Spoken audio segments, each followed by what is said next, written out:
la main à un nouveau chef d'État. Depuis lors, je m'étais imposé un strict devoir de réserve, y compris quand j'ai fait l'objet, directement ou par mes proches interposés, de provocations, de déni de droit, d'humiliation, d'imputations dommageables et d'autres multiples atteintes à ma dignité. D'abord, parce que je suis convaincu que le temps est le meilleur allié de la vérité, un antidote lent mais puissant contre le venin du mensonge et de la délation. Mais aussi et surtout, parce qu'agir autrement aurait fait le jeu de ceux qui, par cette campagne odieuse, cherchaient à détourner l'attention de notre peuple de leur incapacité, aujourd'hui avérée, à répondre à ses attentes et aspirations. J'ai enfin décidé de briser ce long silence, de sortir de ma réserve et de m'adresser à vous parce que l'enjeu est de taille. Il est même existentiel. Non pas pour ma famille politique ou biologique, moins encore pour ma modeste personne, mais plutôt pour la nation congolaise et pour l'avenir de notre cher et beau pays. J'ai décidé de briser le silence parce qu'au vu de la situation que traverse notre pays, continuer à me taire m'aurait rendu poursuivable devant le tribunal de l'histoire pour non-assistance à plus de 100 millions de compatriotes en danger.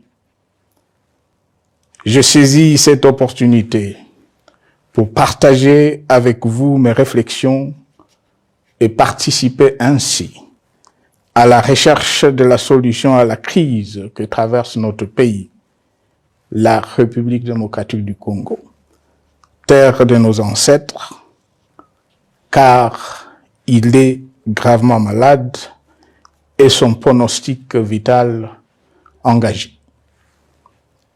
Mieux que quiconque, vous en êtes conscient, car vous en faites quotidiennement les frais dans votre chair et vous en payez le prix. Mes chers compatriotes, vu l'importance stratégique de notre pays et le rôle qu'il est appelé à jouer, j'avais, de l'avènement au pouvoir du chef de l'État actuel, conclu avec lui un accord donnant naissance à la coalition entre nos forces politiques respectives.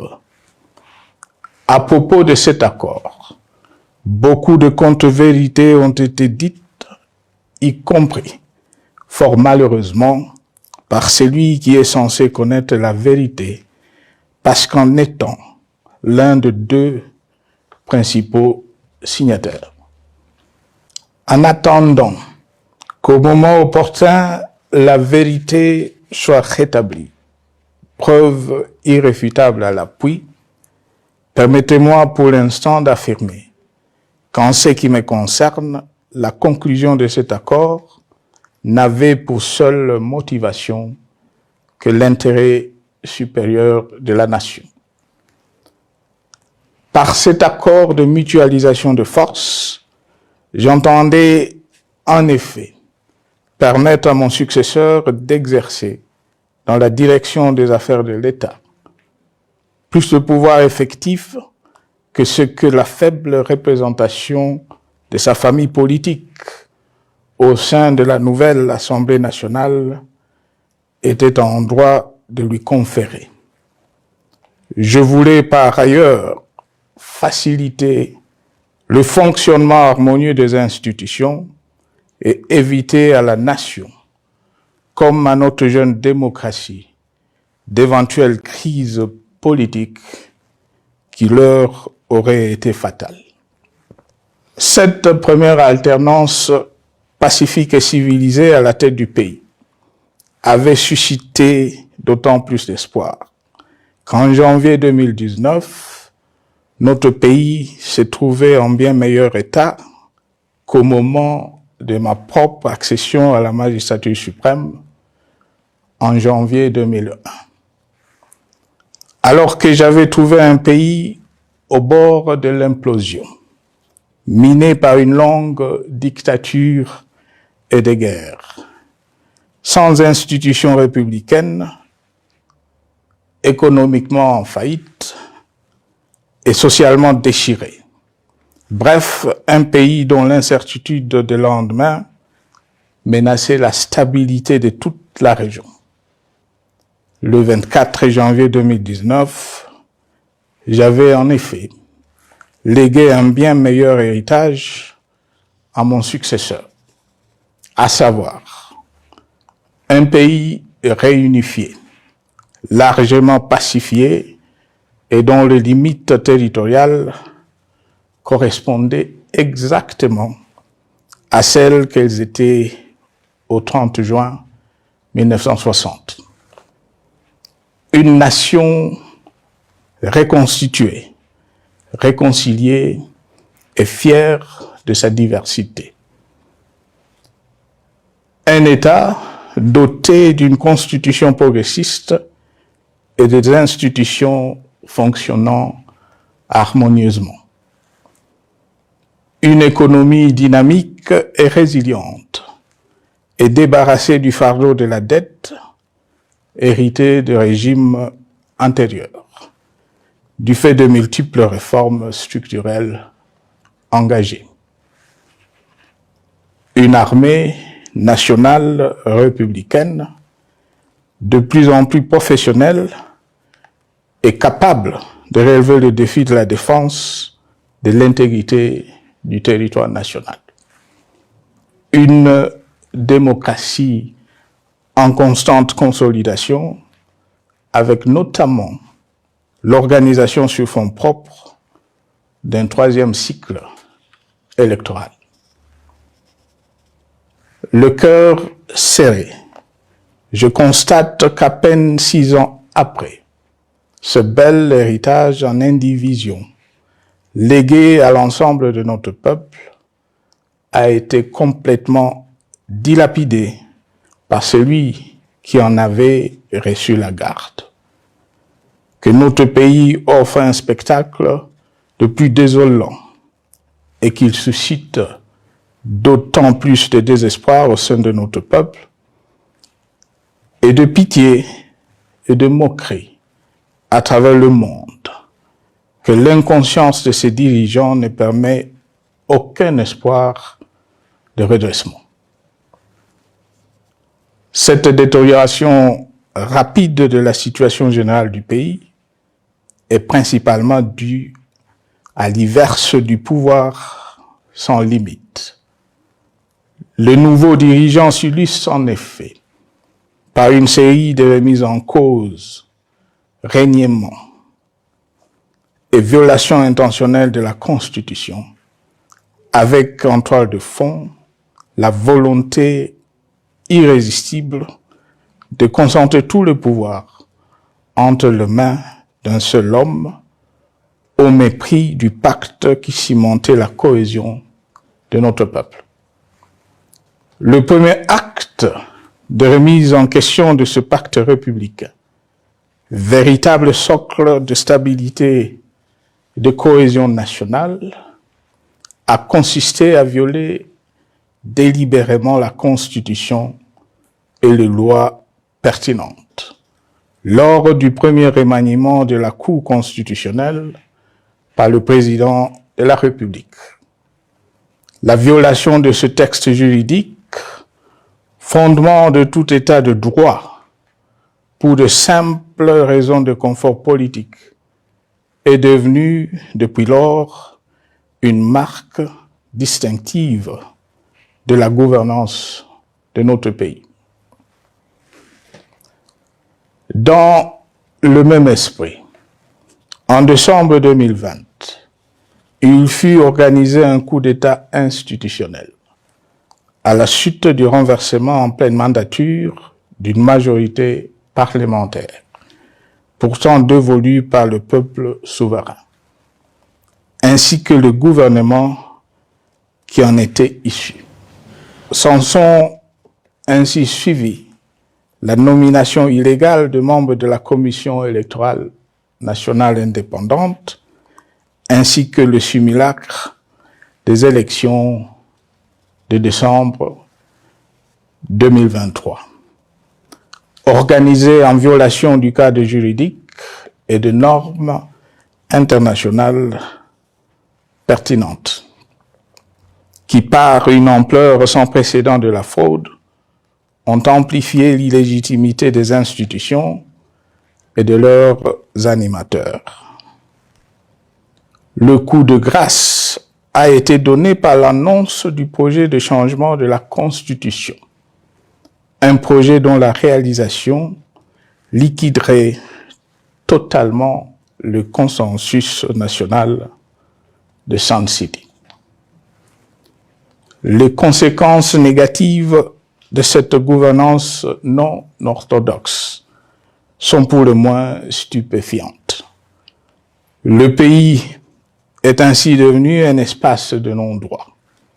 La République a cessé d'être démocratique et la volonté du chef de l'État tient désormais lieu de loi suprême, supplantant la Constitution et les lois. En revanche, érigé en politique du gouvernement, le populisme et la démagogie, le mensonge et l'arrogance, la discrimination et la stigmatisation de certaines composantes de notre peuple, l'institutionnalisation du tribalisme et du népotisme, l'opposition de communautés nationales les unes aux autres, le discours de haine et l'injustice ainsi que l'impunité ont d'autant plus aisément détruit la cohésion nationale et le vivre ensemble que l'opulence outrancière et le non-respect de la parole donnée sont les maîtres mots de la classe politique au pouvoir. Ce qui a rendu le pays fragile et donc vulnérable. Plus grave, le repli identitaire, dangereux pour l'édification de toute nation, a refait surface, avec ses vieux démons dont l'intolérance et la division est circonstance aggravante. Cela est non seulement toléré et impuni, mais aussi et surtout véhiculé et financé par les tenants du pouvoir. Face à cette dérive, le Parlement a abdiqué de sa mission constitutionnelle de contre-pouvoir. Il a ainsi cessé d'être le temple de la démocratie, le lieu par excellence de l'expression législative et la volonté du souverain primaire, pour ne plus être qu'une chambre d'enregistrement de la volonté d'une seule personne. Quant à la justice, garante constitutionnelle de liberté publique et du socle de valeurs, qui structure notre identité et forge notre unité, elle a complètement démissionné de ses responsabilités, se laissant ouvertement instrumentalisée à des fins politiques. Elle n'est donc plus qu'un instrument d'oppression d'une dictature qui tente désespérément de survivre à contre-courant de l'histoire, par la terreur et l'imposition de la pensée unique. Rôle peu louable qu'elle partage avec les milices tribales, ainsi que la police et le service de renseignement, eux aussi détournés de leur noble mission de protection des citoyens et de sécurisation de l'État. Sur le plan économique, la situation est de plus inquiétante. Malgré l'augmentation des recettes publiques, essentiellement due à l'arrivée à maturité de toutes les réformes courageusement votées de 2002 à 2018, notamment le nouveau code minier, forestier, des hydrocarbures, des assurances et de la sous-traitance, et un niveau d'aide financière accru de la part des institutions de Bretton Woods. Aucun investissement n'a été réalisé pour doter le pays d'infrastructures modernes, soutenir des réformes structurelles et stimuler la croissance. Par contre, l'inflation et la dépréciation monétaire, jadis vaincues, sont de retour. La corruption et le détournement de deniers publics ont atteint un niveau inédit. Et l'endettement public que nous avions maîtrisé de 2010 a de nouveau grimpé en flèche, dépassant la barre de 10 milliards de dollars et suscitant des inquiétudes légitimes quant à la solvabilité à moyen et long terme du pays. Les conséquences sur le plan social sont aussi dramatiques. Aggravation du chômage, accumulation des arriérés des salaires des agents de l'État, baisse drastique du niveau de vie de la population et recrudescence du banditisme urbain, de l'exode rural et de la famine dans un nombre croissant de provinces. Les Congolais sont désormais en proie à une véritable angoisse existentielle. Parmi les victimes résignées de ce gâchis se trouve en bonne place notre jeunesse, qui a été pourtant de tout le combat démocratique et qui a beaucoup cru aux vertus de l'alternance pacifique. Aujourd'hui, sans repère ni perspective sérieuse du lendemain, et se sont abandonnés, laissés à la merci des entrepreneurs de conflits et de vendeurs d'illusions de tous bords. Rien de ce qui lui a été promis depuis 6 ans n'a été réalisé. À cette jeunesse désabusée, comme à l'ensemble de notre peuple, nous tenons à donner une assurance. L'échec d'un régime compromet, mais ne scelle pas définitivement le sort d'un peuple. Mes chers compatriotes, s'agissant de la situation sécuritaire, dans les grandes agglomérations comme dans nos campagnes, elle est partout plus que préoccupante. C'est le cas notamment au nord Kivu, au sud Kivu, en Ituri, au Maniema, au Tanganyika, au Katanga et au Mai-Ndombe, province pourtant voisine de Kinshasa, capitale du pays et siège des institutions. Le sang de nos compatriotes civils et militaires, valeureux officiers et soldats des rangs, mais aussi députés, éminents membres de la société civile ou de partis politiques, a ainsi abondamment et gratuitement coulé. Du fait de l'intolérance, du cynisme, voire pire, d'un terrorisme d'État pratiqué dans un seul et unique dessein, l'abus du pouvoir pour le pouvoir. C'est le cas, entre autres, de plusieurs centaines de détenus du centre pénitentiaire de rééducation de Makala, sauvagement abattus dans la nuit du 1er au 2 septembre 2024, victimes sans défense d'un crime incontestable contre l'humanité, à ce jour restés impunis. Il en est de même de membres de la secte mystico-religieuse Wazalendo de Goma, de jeunes de la Junafek à Lubumbashi et du massacre des adeptes de l'église Mbidi à Kilwa.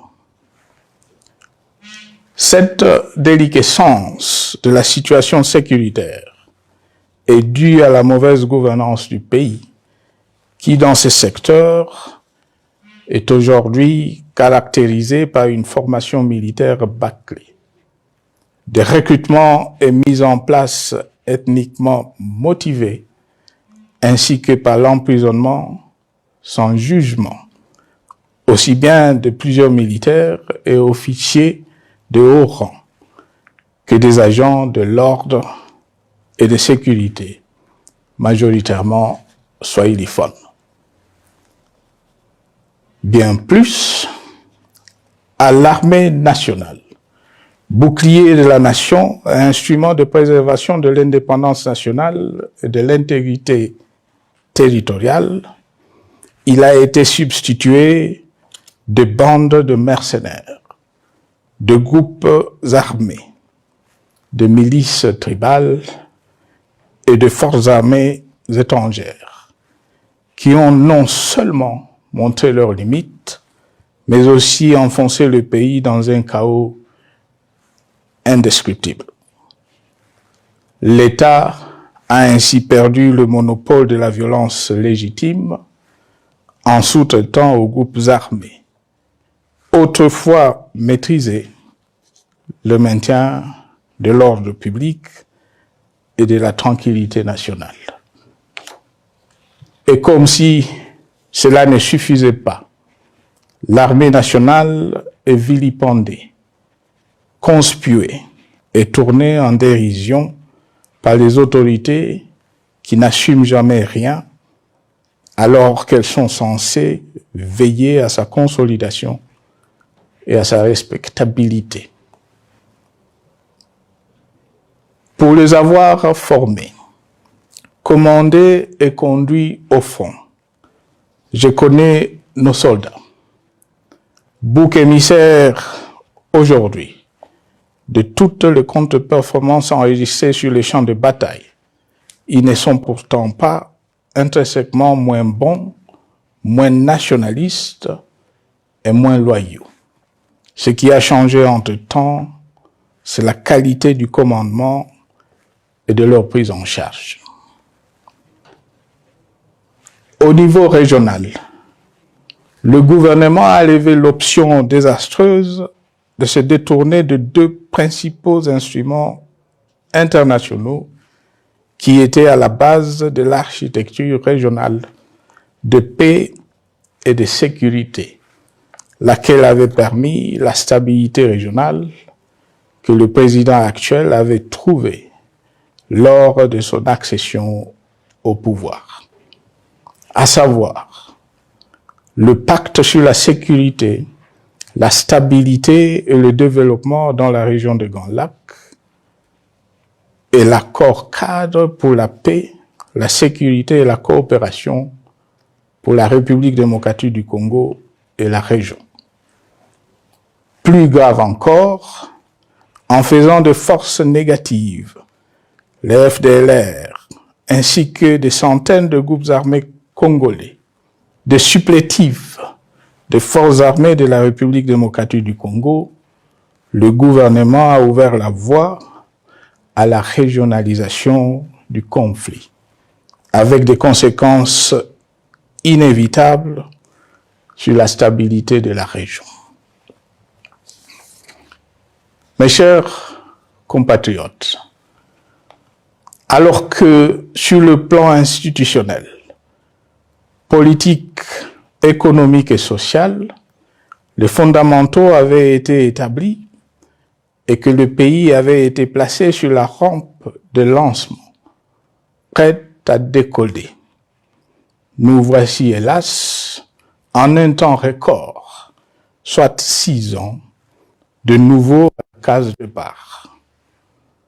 Seul d'un État failli, divisé, désintégré, au bord de l'implosion, inscrit en bonne place au palmarès de pays pauvres, le plus corrompu et très endetté.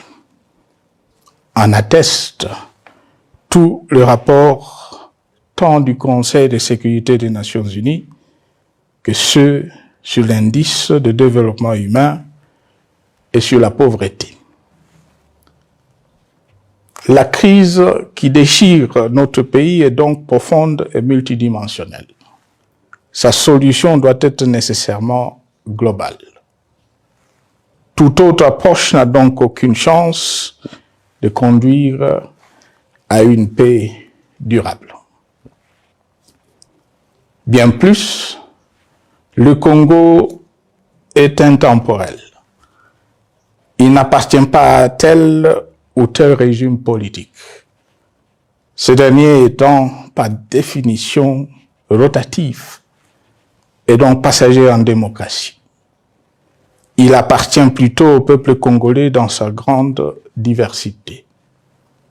Ce qui est vrai du Congo l'est aussi des immenses ressources du sol et du sous-sol dont il regorge et qui sont essentielles à la croissance et au développement à l'échelle internationale.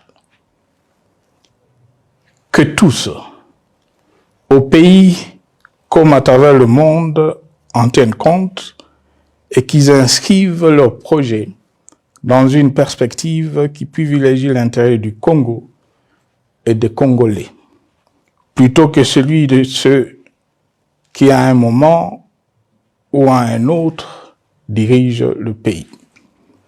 Cela étant, pour sauver le Congo, les griefs légitimes du peuple congolais contre le régime en place ne peuvent être éludés. Ils doivent plutôt être pris en compte.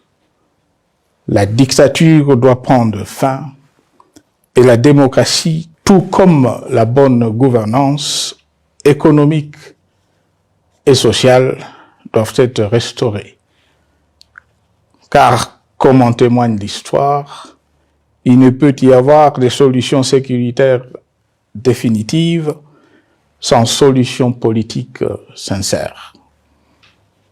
Sinon, il y aura de nouvelles vagues de convulsions politiques, de troubles à la paix, d'insécurité, d'instabilité institutionnelle, de conflits armés et de guerres civiles.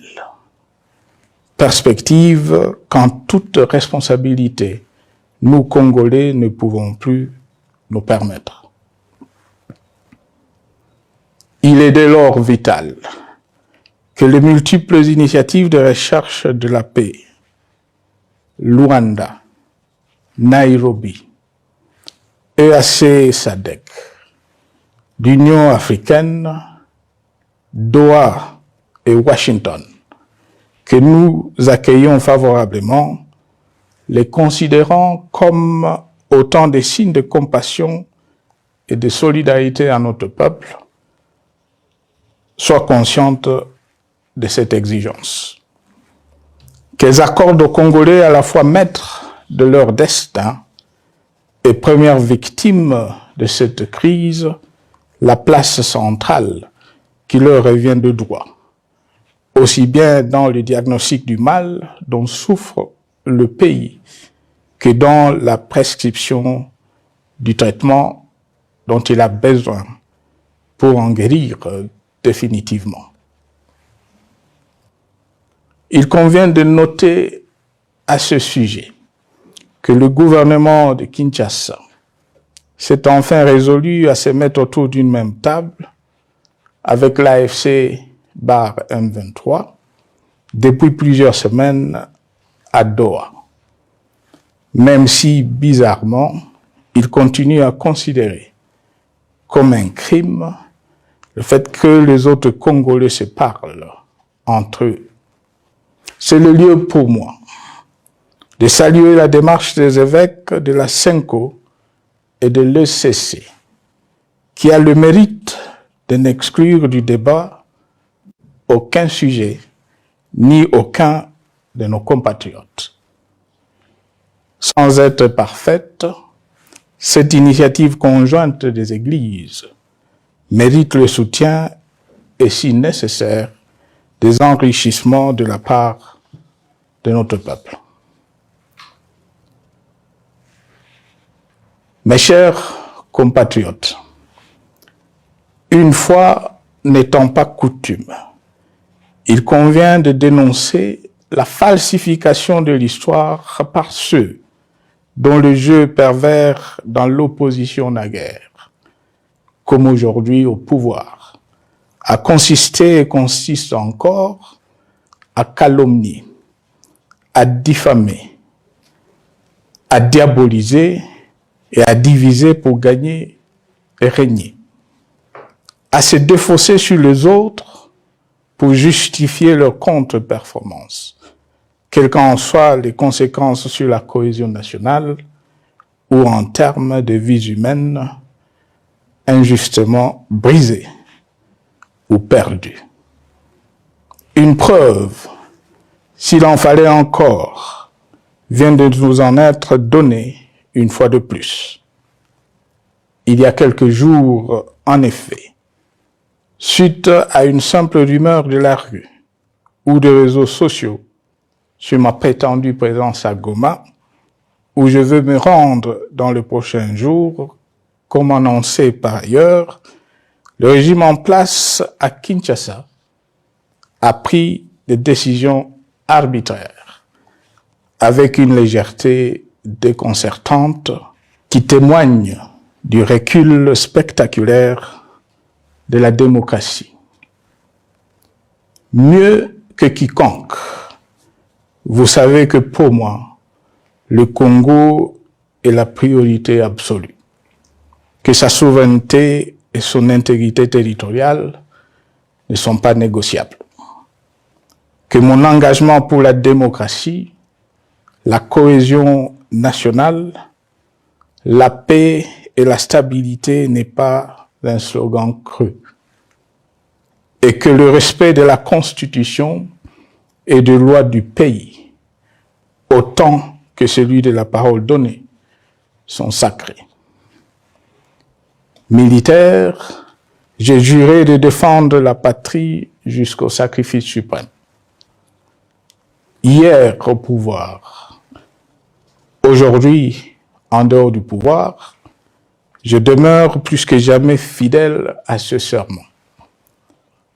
En ce moment où le pays est de nouveau divisé, appelé par le destin, j'ai le devoir d'œuvrer à la recherche de la paix et de contribuer à la reconstruction de notre pays qui se meurt. C'est dans cet esprit que j'ai choisi ce moment pour exprimer ma sympathie à l'endroit de toutes les victimes du conflit en cours, de réconforter et marquer ma solidarité avec la population de la partie orientale. Vous, qui êtes abandonnés par le pouvoir central, qui semble avoir pris le parti de vous punir, entre autres, en déconnectant les institutions financières du réseau bancaire national et en restreignant le mouvement de personnes et de biens. Ces décisions et bien d'autres vous asphyxient et rendent votre vie plus précaire que jamais. J'en appelle aux uns et aux autres en particulier au gouvernement, d'humaniser les conditions de vie de nos compatriotes de cette partie du territoire national. Ils ont droit à la vie, à la scolarisation de leurs enfants et aux autres conditions du bien-être. En entendant le rétablissement de l'autorité de l'État sur toute l'étendue du territoire national, j'invite les tenants du pouvoir à protéger la population.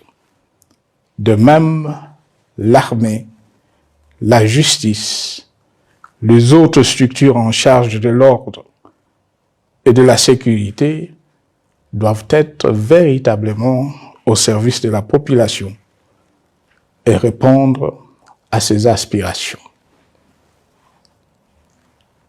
Mes chers compatriotes, de par mon expérience dans des situations similaires, le patriotisme et l'humanisme ont guidé le processus de règlement de conflits et ont porté de fruits dans le passé, aussi bien sur les champs de bataille que sur celui de négociation ou du dialogue. Notre pays avait été divisé de quasi-moitié pendant quelques années. La sagesse avait alors prévalu. Nous avions recollé le morceau et le pays a survécu dans son unité. C'est ainsi qu'après quelques années de réflexion sur la crise en cours, après avoir consulté des chefs d'État et des anciens chefs d'État de la région, ainsi que des acteurs politiques et sociaux, nationaux et étrangers, j'ai fait ce jour une proposition qui engage la nation tout entière à un sursaut patriotique pour un pacte citoyen afin de tirer le pays du gouffre.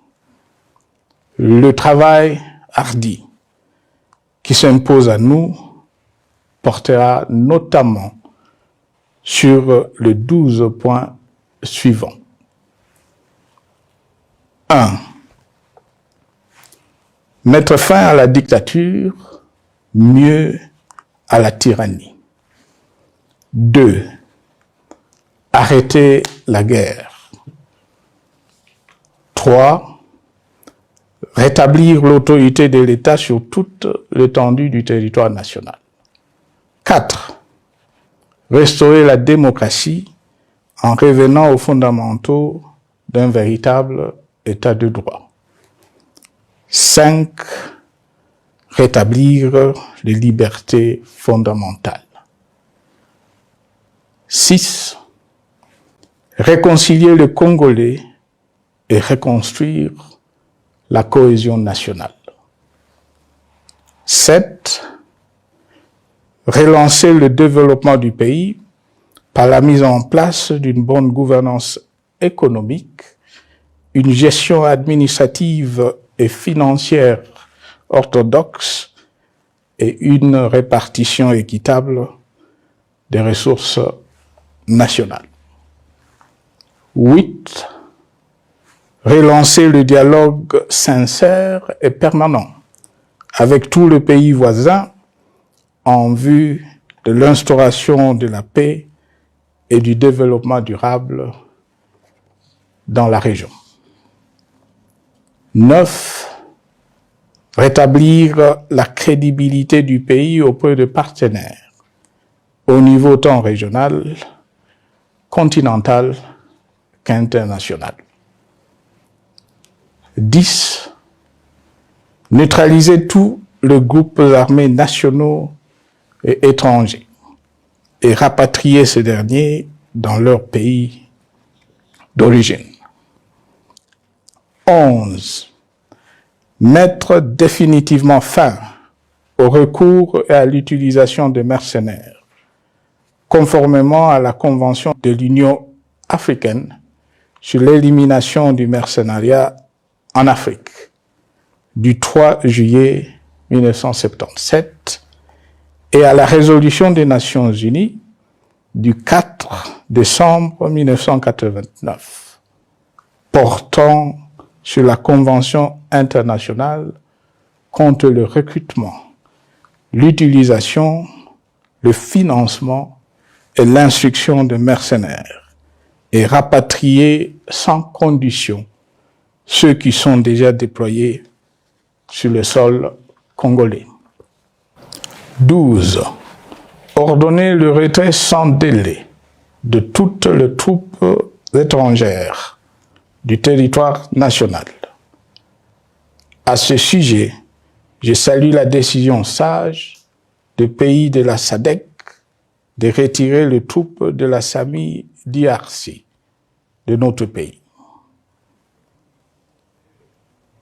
Vu l'immensité de la tâche ainsi décrite, je lance un appel solennel à tous les Congolais, sans distinction de sexe, d'ethnie, d'âge, de classe sociale, de zone géographique ou d'appartenance politique, qui aiment passionnément le Congo, qui sont prêts à tous les sacrifices, qui adhèrent sans réserve au pacte républicain de Sun City et qui tiennent au respect de la Constitution du 18 février 2006, à se dire autour de ces objectifs. Il s'agit de la refondation de l'État et de l'édification d'un pays qui a perdu ses repères. Mobilisons-nous et mettons à profit tous les moyens à notre disposition pour restaurer l'unité nationale, sauver le Congo et préserver son indépendance. Car l'Afrique et le monde nous regardent. Mes chers compatriotes, le Congo vaut mieux que la caricature qu'en donnent ses dirigeants actuels. Le Congo mérite mieux que cette politique extérieure faite de jérémiades et de mendicité. J'ai donc la ferme conviction que le peuple congolais est capable, aujourd'hui comme en 1960, de vaincre le démon de la division. Qu'il est capable aujourd'hui, comme au cours de la décennie 90, de vaincre la tyrannie et la tentation du pouvoir absolu. Qu'il est capable aujourd'hui, comme en 2003, de prendre le dessus sur ce qui nous divise et de mettre fin à la violence armée qui oppose ses enfants. Pour y parvenir, chacun doit jouer sa partition. Je m'engage à jouer la mienne. Que Dieu bénisse la République démocratique du Congo, qu'il bénisse individuellement chacun de vous. Je vous remercie.